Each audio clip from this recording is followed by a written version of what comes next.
আজকের ভিডিওটার স্টার্টিংটা ঠিক কী বলে শুরু করা যায় আমার তা ঠিক জানা নেই। তবে এই তো কালী পুজোয় যখন সবাই প্রিয়জনরা মিলে বেরিয়েছি রাস্তায় ঘুরে ঠাকুর দেখে ফুচকা খেয়ে সময়টাকে নিজেদের মতো করে কাটাবো, ঠিক তখনই রাস্তার একটা পাশে দেখি জীবন সংগ্রামের এক অন্যরকম যুদ্ধে সামিল হয়েছে এই মেয়েটি।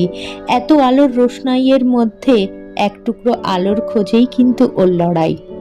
আর এই যাতায়াতের মাঝখানেই দড়ির উপরেই থাকে বিভিন্ন ধরনের খেলা, কখনো দাঁড়িয়ে কখনো বা বসে। বদলে কিছুই চায় না, চাই একটু সহযোগিতা, তাও আবার যার যার সাধ্য মতো।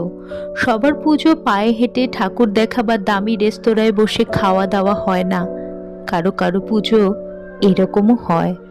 তোমাদের কেমন লাগলো সেটা জানিও, আর আমাদের পাশে থেকেও এভাবেই।